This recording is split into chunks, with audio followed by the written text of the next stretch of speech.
오늘 우리에게 주시는 하나님의 말씀은 구약성경 잠언 1장 8절, 신약성경 에베소서 6장 4절 말씀입니다.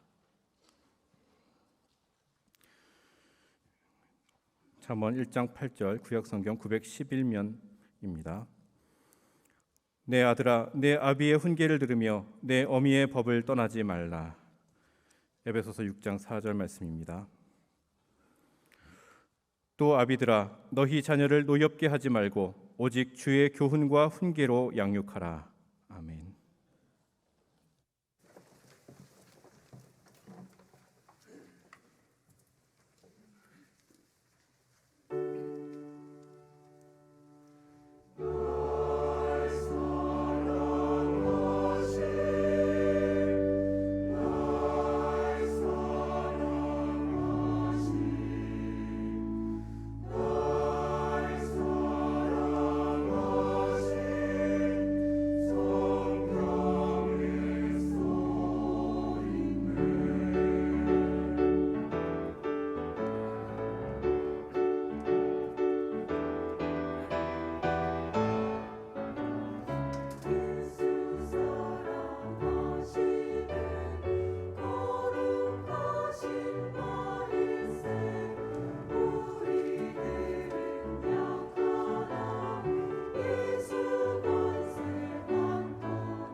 아멘. 오늘 어린이 주일에 주님 전을 찾으신 여러분들 위해 또 이 방송을 통해서 하나님 말씀을 듣는 우리 모든 성도들 위해 하나님의 주신 은혜와 축복이 함께 하시기를 주님의 이름으로 축원합니다. 2016년도에 쓰여졌고 2022년도부터 초등학교 5학년 교과서에 수록된 수필의 한 부분을 여러분들에게 읽어드리면서 오늘의 말씀을 시작하고자 합니다. 우리가 이사한 곳은 밤이면 쏟아질 듯한 별들을 머리에 두르고 걷는 곳이며 달과 별에게 마음을 빼앗겨도 되는 오직 산골이다. 나는 이곳에서 우리 마음속 온도는 과연 몇 도쯤 되는 것일까 생각해 보았다. 너무 뜨거워서 다른 사람이 부담스러워하지도 않고 너무 차가워서 다른 사람이 상처받지도 않는 온도는 따뜻함이라는 온도라는 생각이 든다. 여러분, 이 글을 몇 살 정도 되는 사람이 썼을 것 같아요? 제가 처음에 이 글을 볼 때 이 그런 인생을 오래도록 경험한 어떤 작가의 글처럼 보인다, 그런 생각이 들었습니다. 그런데 이 글은요, 13살짜리, 그러니까 초등학교 6학년짜리 정여민 군이 전국 어린이 글짓기 대회에서 8042대 1의 경쟁률을 뚫고 대상을 차지한 그러한 작품입니다. 문학소년 정여민 군이 살고 있는 경북 영양군 오무마을이라고 하는 곳은 아시아 최초로 밤하늘 보호공원으로 지정될 만큼 아주 청정한 곳이고, 보일러가 없어 아궁이에 불을 때 난방을 하는 그런 오지 마을입니다. 서울에서 부모님과 남동생 1명 등 일가족이 이사를 왔고, 이사 온 지 1년 만에 마음의 온도는 몇 도일까요? 라고 하는 글을 써서 주변을 놀랍게 한 것입니다. 그곳에 이 가족이 이사를 온 이유와 사연을 들으면 좀 가슴이 짠합니다. 여민이의 엄마가 폐암의 일종인 흉선암 말기 진단을 받게 돼요. 그래서 수차례에 걸친 절제 수술을 받게 되고, 또 항암으로 인해서 이제 몸과 마음이 이제 엉망이 되어졌죠. 그래서 이제 요양을 하기 위해서 홀로 숲으로 들어가기를 원합니다. 그래서 아이들에게 말을 해요. 당분간 좀 헤어져 있으면 좋겠다고. 내가 누구에게도 짐이 되기 싫으니까 엄마가 호전될 때까지 그렇게 했으면 참 좋겠다고 그런 말을 해요. 그때 그 아들 여민이가 엄마에게 떼를 씁니다. 엄마, 내가 지금보다 훨씬 정말 잘할 테니까 떠날 거면 우리 함께 떠나자, 그렇게 말입니다. 그렇게 해서 온 가족이 그 오무마을이라고 하는 곳에 이사를 오게 된 것입니다.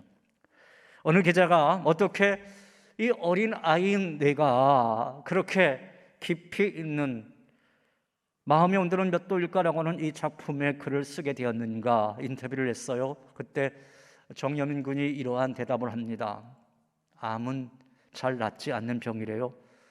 내가 글을 쓰는 이유는 글을 쓰면 슬픈 생각을 잊을 수 있기 때문이에요.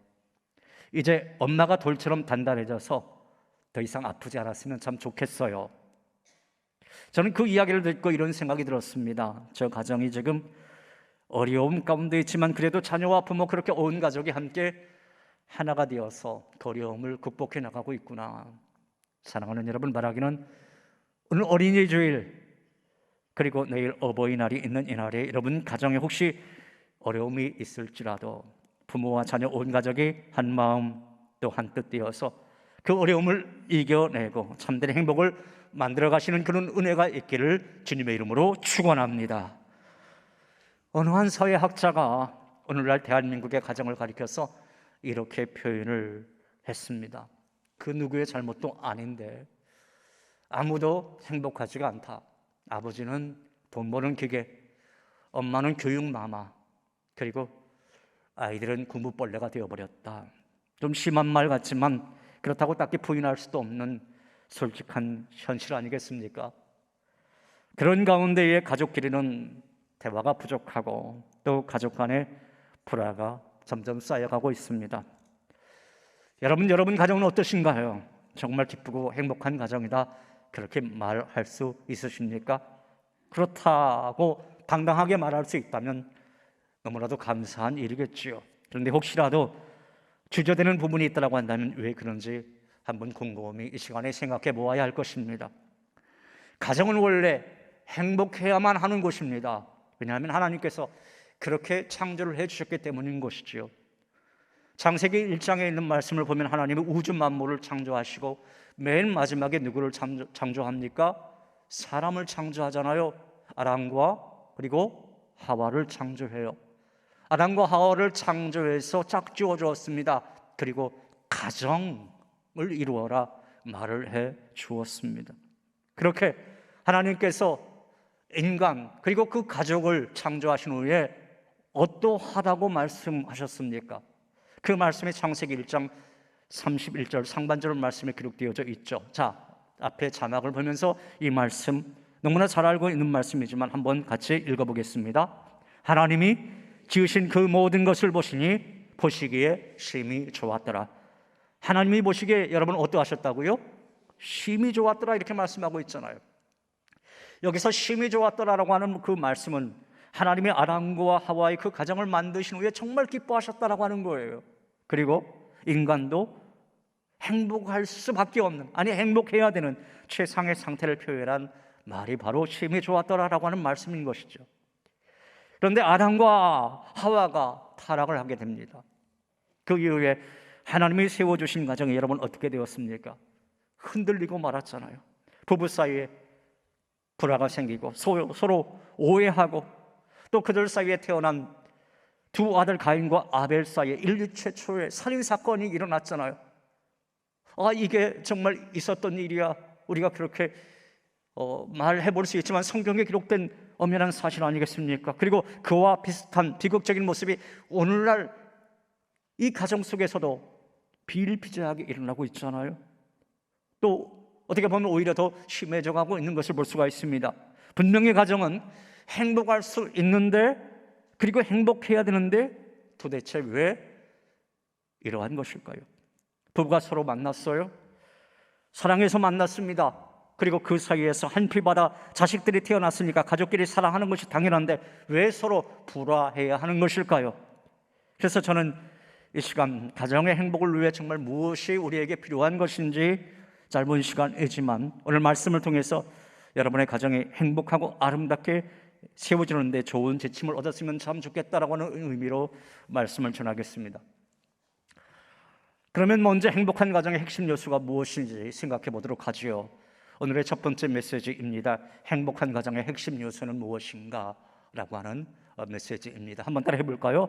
행복한 가정의 핵심 요소는 무엇인가? 제가 며칠 전에 이제 신문을 봤어요. 5월 4일자 서울신문입니다. 2023년 어린이날, 그러니까 올해 어린이날을 앞두고 교육청에서 초등학교 2학년에서 6학년 학생들을 대상으로 설문조사를 한 내용이 나오더라고요. 그 중에 한두 가지를 제가 여러분들에게 소개하면 이렇습니다. 어린이날 가장 하고 싶은 일이 무엇인가요? 라고 하는 질문이 주어졌어요. 여러분 생각은 그 1순위가 어떠한 대답일 것 같아요? 어린이날 가장 하고 싶은 일이 무엇일까? 선물 받는 걸까? 맛있는 거 사 먹는 것일까? 1순위가 다른 것이 아니라 가족과 함께 나들이 가기, 48.6%. 학생들이 바로 이 대목을 설문조사에 응했다라고 그래요. 그리고 그 또 다음 항목입니다. 어린이들이 가장 행복하다고 느끼는 순간은 어느 순간일까요? 그 질문이 주어졌어요. 이 질문의 또 1위는 여러분 무엇이라고 생각하세요? 답은요, 1순위로 48.1%의 그 어린 아이들이 가족과 함께 있을 때, 그렇게 대답을 했어요. 가족과 함께 있을 때. 여러분, 많은 사람들이 오해하고 있는 것이 바로 이것입니다. 뭔가 그 가정에 소유라고 하는 것이 많으면, 또 자녀들에게 그 많은 좋은 것을 사주면 그 가정에 저절로 행복은 찾아올 것이다, 그렇게 생각하기 참 쉬워요. 그러나 그것은 착각이더라 그 말이지요. 만일 그렇다고 한다면 행복은 재산 순이고 출세 순이겠죠. 여러분, 그건 아니지 않습니까? 행복한 가정의 핵심 요소는 소유가 아니라 함께하는 사랑입니다. 한번 따라해 보겠습니다. 소유가 아니라 함께하는 사랑이다. 잠언서 17장 1절 말씀 보면 여러분들이 너무나 잘 알고 있는 말씀이 있어요. 자, 이 말씀 같이 한번 읽어보도록 하죠. 마른 떡 한 조각만 있고도 화목한 것이 제육이 집에 가득하고도 다투는 것보다 나으니라. 성경에 분명히 기록하고 있습니다. 마른 떡 한 조각만 있어도 화목하는 것이, 제육이 정말 그 집에 그 고기가 넘쳐나고 부유가 넘쳐나는 그러한 집일지라도 다투는 것보다 그 가정이 훨씬 복이 있다, 훨씬 낫다라고 하는 거예요. 그러니까 가정의 행복을 위한 핵심 요소는 부유함이 아니라 화목, 즉 사랑이더라 그 말입니다. 가난해도 가족끼리 서로 사랑하면 그게 바로 행복한 가정의 모습이다라고 하는 거예요. 여러분, 이렇게만 되면 우리 가정이 얼마나 복되고 행복한 가정이 되겠습니까? 우리말에도 그런 말이 있잖아요. 가화만사성이라고 하는 그런 말이 있습니다. 가정이 행복하면 가족 모두 행복한 거예요. 더불어 그들이 세상에 나가서 무슨 일을 하든 즐겁고 기쁜 마음으로 승리하는 삶을 살 수 있는 것이죠. 그런데요, 그런 가정의 행복을 파괴하는 자가 있습니다. 여러분, 그게 누구일까요? 바로 사탄인 거예요. 사탄. 창세기 3장에 있는 말씀 보니까 사탄이 인류 최초의 가정 파괴범입니다. 사탄이 하와를 유혹하잖아요. 예. 그리고 부부 사이에 이간질을 막 시키지 않습니까? 그때로부터 지금까지, 아니 종말의 날까지 가정을 파괴하는 짓을 계속하는 것이 이 사탄이에요. 사탄이 여러분 계속해서 우리들에게도 무슨 짓을 합니까? 하나님과 인간 사이를 자꾸 이간질시켜요. 하나님이 주인이신데 인간이 이를 거부하도록 그렇게 막 충동질을 해야 됩니다. 그리고 인간끼리 사랑해야 되는데 인간이 아니라 물질을 사랑하도록 충동질시킵니다. 그러나 여러분, 물질 숭배에 빠지면 인간이 행복해질 줄 알지만 정반대입니다. 오히려 불화와 근심이 가득해지고 인생도 가정도 불행해질 수밖에 없는 거예요. 행복한 가정의 핵심 요소는 소유가 아니라 함께하는 사랑인 것입니다. 제가 앞에서 소개한 정여민 군이 쓴 시가 있어요. 이 친구는 또 시도 잘 짓더라고요. 신발꽃이라고 하는 그러한 시입니다. 제일 먼저 들어온 아빠의 신발에 숲 이야기 꽃이 피었다. 하루 종일 나무와 대화하고 풀과 눈을 맞추던 이야기가 꽃이 되었다. 동생의 신발에 축구 이야기 꽃이 피었다. 왼발이 오른발을 도와 운동장을 누비고 다녔던 이야기가 꽃이 되었다. 내 신발에 책 이야기 꽃이 피었다. 책 속의 이야기들이 꿈을 펼치고 날아다녔던 이야기가 꽃이 되었다. 집을 지키고 있던 엄마의 신발에 사랑의 꽃이 피었다. 같이 있을 수 있어서 행복한 미소 이야기가 꽃이 되었다. 여민이네 가족은 지금 부유하지 않아요. 오지 마을에 있으니까 부유할 리가 있겠습니까? 지금은 숲 해설사로 그렇게 그 가정의 이제 호주인 그 아빠는 한때는 그래도 잘 나갔던 사람이었어요. 영어 학원에 잘 나가는 강사였지만 그 모든 부유 다 버리고 가족과 함께 오지 마을로 이사 온 것입니다. 그런데 그 아들 여민이가 이렇게 노래하고 있잖아요. 같이 있을 수 있어서 행복한 미소 이야기가 꽃이 되었다. 그렇게 말입니다. 사랑하는 여러분, 바라기는 여러분 가정이 사탄의 미혹에 빠져 소유의 목표를 두며 살아가는 것이 아니라 서로 사랑으로 함께함으로 행복한 가정을 만들어 가시기를 주님의 이름으로 축원합니다. 오늘 나눌 두 번째 메시지는 자녀 양육은 부모가 함께해야 한다라고 하는 것입니다. 한번 따라 해볼까요? 자녀 양육은 부모가 함께해야 한다. 요즘 젊은이들이 결혼하기 참 힘들죠. 왜 그렇습니까? 직장의 문제, 주거 문제가 젊은이들을 막 압박해 대잖아요. 그런데 그렇게 결혼해서 남편이 되고 아내가 되는 것보다 더 어려운 것이 있어요. 바로 부모가 되는 겁니다. 부모가 되는 것. 누구나 결혼을 하면 아내가 되고 남편이 돼요. 그러나 부모가 되는 것은 결혼했다고 다 되는 것이 아니잖아요. 설령 자녀를 낳았다 할지라도 자동적으로 좋은 부모가 된다라고 하는 그 공식은 없습니다. 부모가 되는 것에 가장 어려운 것은 자녀를 잘 키우는 것, 자녀를 잘 양육하는 것이죠.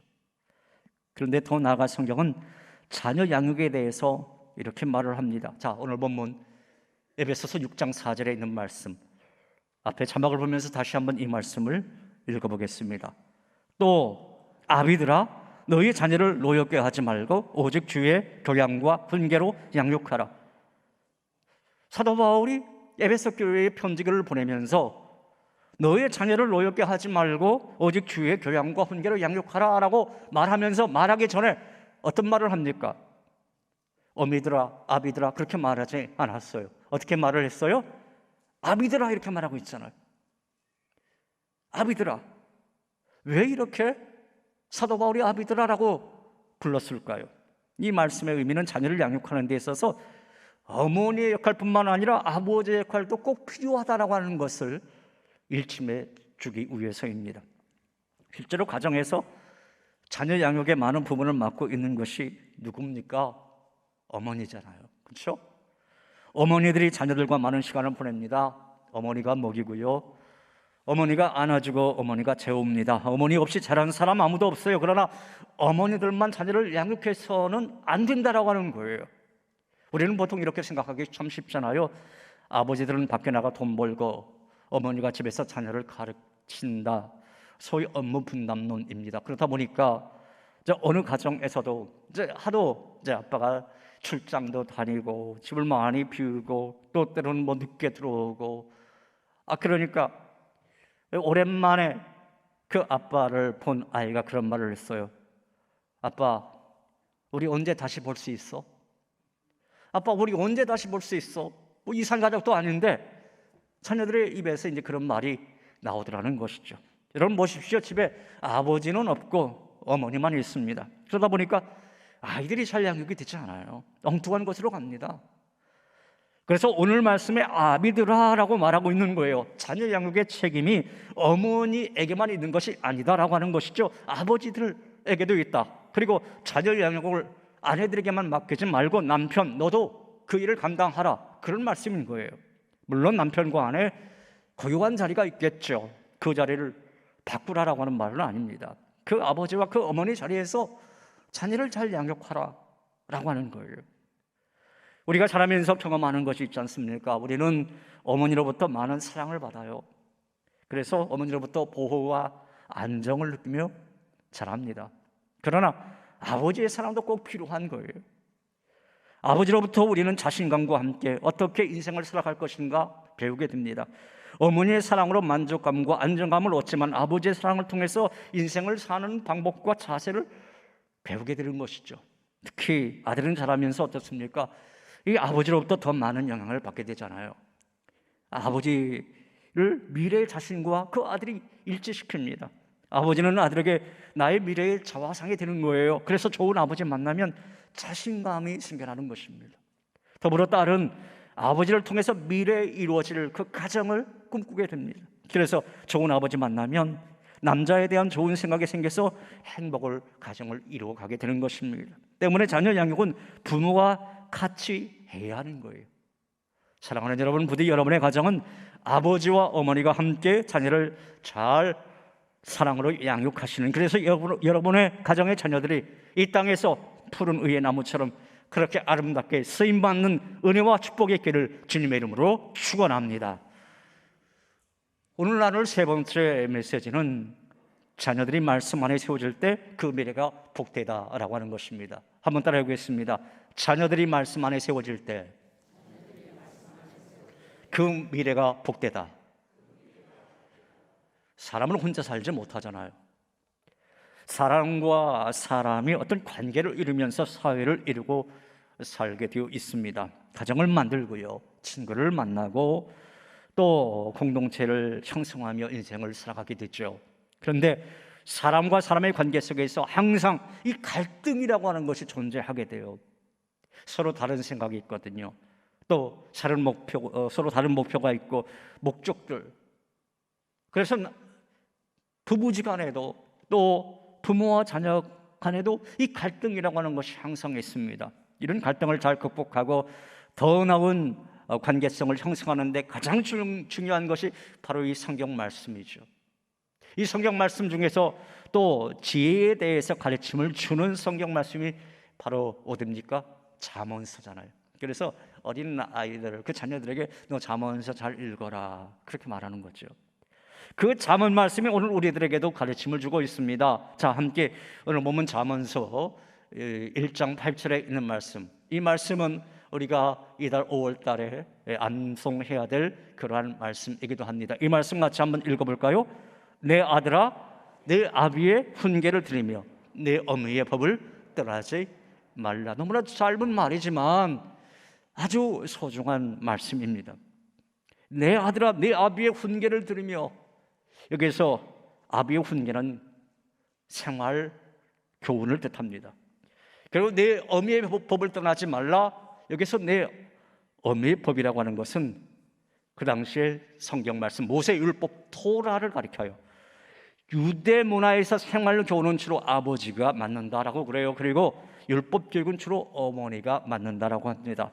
여기서 아비의 훈계를 듣고 어미의 법을 떠나지 않는다라고 하는 이 말의 의미, 그러니까 말씀 중심적인 삶을 살아간다 라고 하는 그 자녀는 결국 여러분 어떤 축복이 주어지게 되느냐? 오늘 본문 그 8절에 있는 말씀과 이어지는 9절에 있는 말씀 보면은 어떤 말씀이 있습니까?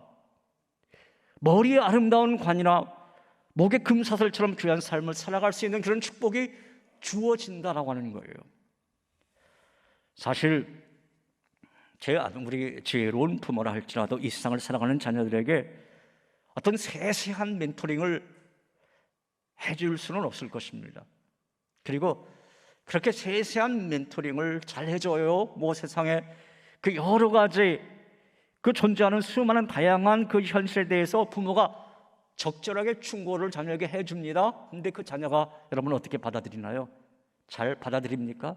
아니잖아요. 특히 중2쯤 되면은 여러분 어떻습니까? 어휴, 저 잔소리 지겨워. 엄마가 문을 열려고 해도 어떻게 해요? 문 열어줍니까? 문 닫아버리고. 우리 아들이 그렇다라고 하는 것은 절대 아닙니다. 네. 그러나 제 아무리 지혜로운 부모의 충고도 자녀들에게는 그렇게 잔소리처럼 들릴 수도 있다라고 하는 거예요. 그래서 지혜로운 부모는 자녀에게 이러한 말로 멘토링을 해주는 것입니다. 너 주일에 예배 잘 드려라. 성경을 잘 읽어라. 그리고 그 자녀들에게 잔소리로만 그렇게 하는 것이 아니라 부모가 실제적으로 그렇게 하는 겁니다. 본을 보여주는 삶, 그럴 때 그 자녀의 미래가 복이 되는 것이죠. 대성그룹 회장이면서 영락교회 장로이신 김영대 장로님이라고 하는 분, 그분이 어머니 되시는 여기옥 권사님에 대해서 이야기를 하신 적이 있어요. 그 이야기를 좀 들려드릴게요. 4대째 기독교 집안에서 성장한 여기옥 권사님은 대성그룹을 국내 굴지의 기업으로, 한때 국내 그 10위의 기업이었죠. 지금은 그래도 30위권 안에는 들어있더라고요. 그렇게 크게 내조한 부인이고 어머니입니다. 특별히 근검절약 정신을 가지고 절제 운동을 전국에 펼치셨던 분이에요. 전국 여전도회를 통해서, 그리고 국제 적십자회 한국 그 지부를 통해서 절제 운동을 전국에 펼치셨던 분입니다. 그러면서 어떤 일을 감당을 하셨느냐면, 여러분 1950년대, 1960년대 우리나라가 너무나 어려웠잖아요. 그래서 시골에서 서울로 상경한 여인들이 잘못해서 엉뚱한 것으로 빠져들곤 했던 그런 시기가 있었어요. 그 소녀들, 그 처녀들을 어떻게 했느냐면 양제와 미용 교육을 시켜줍니다. 무료로 자비를 들여서. 그래서 경제적으로 자립할 수 있도록 도와주었어요. 또 전쟁 후에 고아들이 넘쳐났을 때 학교를 세워주었습니다. 또 그분의 신조가 있어요. 생활비의 80%는 환원시키겠다. 자신의 생활비의 80%를 떼어서 그것을 가지고 신학생들을 키워냈어요. 한국 기독교 교회에 어떻게 보면 여장부 같으신 역할을 했던 분이 바로 여기옥 권사님이라고 하는 분이십니다. 그러면서 자기 자녀들을 정말 잘 키웠어요. 그리고 그 자녀들도 늘 어머니의 뜻을 받들어서 나눔과 섬김의 삶을 살기 위해서 노력하고 있는 것을 볼 수가 있습니다. 다음은 김영대 장로님이 어머니에 대해서 고백을 한 내용입니다. 어머니가 저에게 주신 값진 유산은 절제와 나눔입니다. 어머니는 항상 당연히 내 것인 것은 없다, 못 가진 사람들의 눈물을 씻어주는 사람이 되라, 그렇게 말씀하셨습니다. 저희에게는 부요하면서도 헌옷을 내리 입히셨고, 어머니 자신도 속옷을 기워 입으시며 평생을 검소하게 생활하면서 전도와 선교에 힘을 쓰셨습니다. 어머니의 삶은 세상적인 기준으로는 이해하기 어려운 성경 중심의 삶이었습니다. 저희는 그런 어머니를 통해 우리 가운데 임한 하나님 나라를 보았고, 지금도 어머니의 사랑과 절제의 정신은 저희들 가슴속에 살아 숨쉬고 있습니다. 여러분, 우리 성도들의 가정에 믿음의 가정으로 든든히 서가려고 한다면 부모와 자녀들이 함께 잘 준비되어야 할 것입니다. 부모와 자녀 온 가족이 정말 말씀 안에 올바로 세워질 때 신앙의 대물림이 그 가정 속에서 아름답게 이루어질 수 있는 것이고, 그 가정이 하나님 보시기에도 복되고 또 칭찬받을 만하고 또한 행복한 가정이 될 수 있는 것입니다. 사랑하는 여러분, 여러분 가정의 자녀들이 말씀 안에 잘 세워줌으로 말미암아 자녀뿐만 아니라 모든 가족이 하나님 말씀 중심으로 삶을 살아가심으로 말미암아 그 자녀가 복되고 더불어 여러분의 가정에 행복한 가정 다 만들어 가시고 이루어 가시기를 우리 주님의 이름으로 축원합니다. 시간 우리 함께 찬양했으면 좋겠습니다. 행복이라고 하는 찬양 예배 전에도 불러보셨죠? 이 찬양 함께 찬양해 보겠습니다.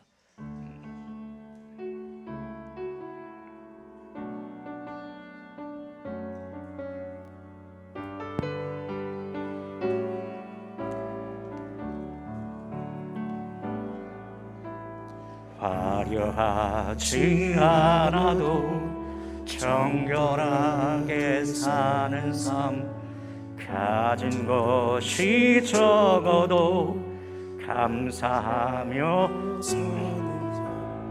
내게 주신 작은 힘 나눠주며 사는 삶, 이것이 나의 삶의 행복이라오. 눈물 날 일 많지만 눈물 날 일 많지만 기도할 수 있는 것, 억울한 일 많으나 주를 위해 참는 것, 비록 짧은 작은 삶 주 뜻대로 사는 것, 이것이 나의 삶의 행복이라오. 이것이 행복이라오. 이것이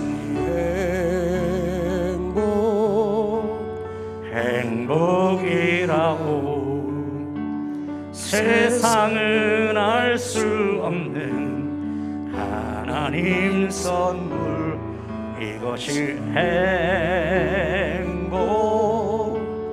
행복이라오.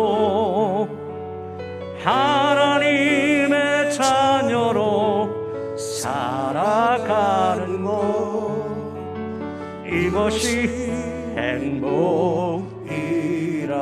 다시 한번 찬양해 볼까요? 화려하지 않아도 정결하게 사는 삶, 가진 것이 적어도 감사하며 사는 삶, 내게 주신 작은 힘 나눠주며 사는 삶, 이것이 나의 삶의 행복이라오. 눈물 날 일 많지만 눈물 날 일 많지만 기도할 수 있는 것, 억울한 일 많으나 주를 위해 참는 것, 비록 짧은 작은 삶 주 뜻대로 사는 것, 이것이 나의 삶의 행복이라오. 이것이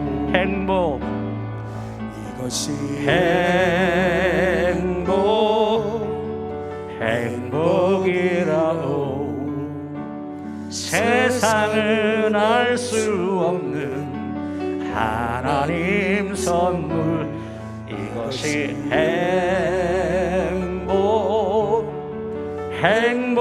행복이라오. 하나님의 자녀로 살아가는 것, 이것이 행복이라. 우리 양손 높이 들고 이것이 행복이라오.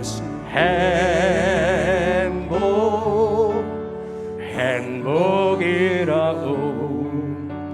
세상은 알 수 없는 하나님 선물, 이것이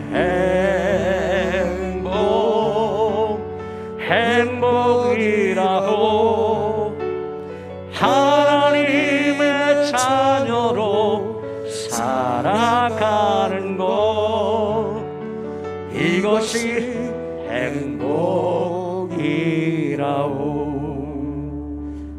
할렐루야. 우리는 5월 가정의 달을 이렇게 보내고 있습니다. 제가 생각하기에 이 가정의 달은 가정 반성과 회개의 달이다, 그렇게 생각을 해봅니다. 어린이날은 자녀들에게 제대로 못하니까 잘 챙겨주라라고 하는 취지에서 생겨났고, 어버이날은 부모에게 제대로 못하니까 잘 챙기라고 하는 취지로 생겨난 것 같습니다. 올 가정의 달이 여러 가지 가정 행사들로 분주하겠지만, 정작 우리의 가정이 행복하지 않다라고 한다면 그것은 거칠에 불과할 것입니다. 부디 오늘 이 예배를 들으시는 여러분 모두는 우리 가정은 작은 천국이야, 그런 말을 할 수 있기를 간절히 바랍니다.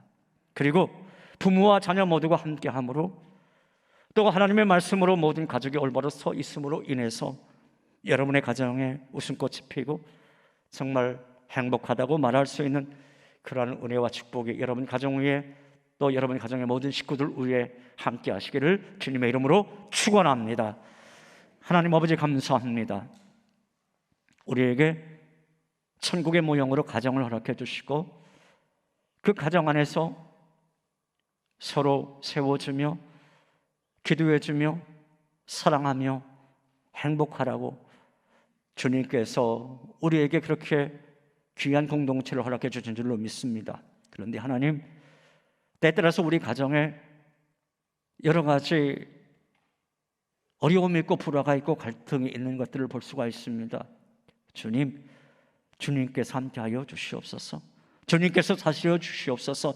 소유에 우리가 목표를 두며 살아가는 것이 아니라 온 가족이 함께하는 사랑으로 말미암아, 또 어머니에게 그 자녀 교육 맡기는 것이 아니라 아버지도 그 자녀 교육에 동참함으로 말미암아, 또 말씀 중심으로 올바로 서 있음으로 말미암아 그 가정이 행복하다고 말할 수 있는, 그리고 우리 가정은 작은 천국이야, 그런 고백을 할 수 있고 간증할 수 있는 그러한 귀한 가정으로 인도하여 주시옵소서. 예수님 이름으로 기도하옵나이다. 아멘.